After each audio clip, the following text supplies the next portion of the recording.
बस्ती UP. प्यार में लोग क्या कुछ नहीं करते।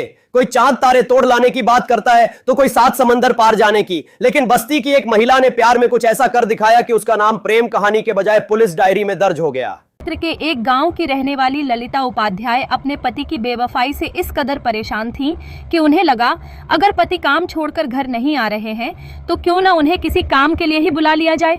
और इस काम के लिए उन्होंने जो तरकीब निकाली वह सुनकर आप भी सिर पकड़ लेंगे।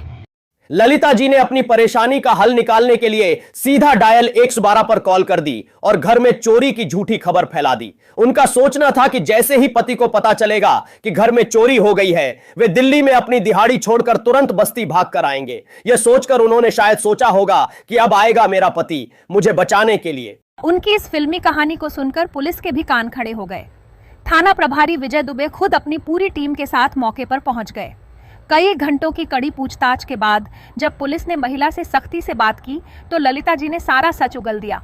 उन्होंने बताया कि उनके पति दिल्ली में काम करते हैं और बुलाने पर भी नहीं आते।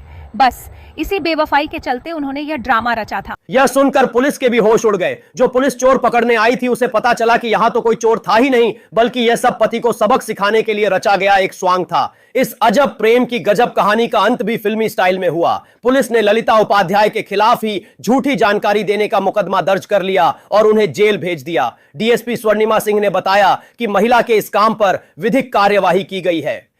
डायल 112 को थाना रुधौली क्षेत्र के अंतर्गत स्थित ग्राम परसा दमिया से एक सूचना प्राप्त हुई कि ग्राम में रहने वाली ललिता उपाध्याय पत्नी अजीत उपाध्याय के घर चोरी हो गई है। चोरी की सूचना प्राप्त होते ही थाना पुलिस और डायल 112 मौके पर पहुंची। जब पीड़िता से बात करी गई तो उसने बताया कि 3 अज्ञात लोग मेरे घर में घुस आए थे।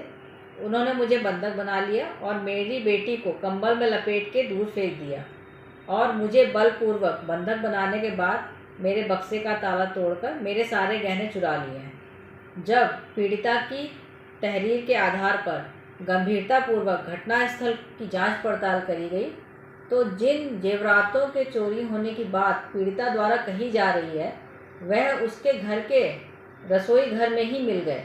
जब इन जेवरातों के संबंध में पीड़िता से पूछा गया तो उसने बताया, साहब हमारे घर में कोई चोरी नहीं हुई है। चूँकि हमारे पति दिल्ली में रहते, अपने पति को वापस बुलाने और उनसे खर्चा लेने के लिए मैंने ये चोरी की झूठी सूचना दी थी जिससे मेरे पति वापस आए और मुझे खाना खर्चा दें। मेरे घर में कोई भी अज्ञात व्यक्ति नहीं आया था और यह सारे जेवर मेरे ही हैं और मेरे द्वारा ही रसोई में छुपाए गए थे। पीड़िता के तहरीर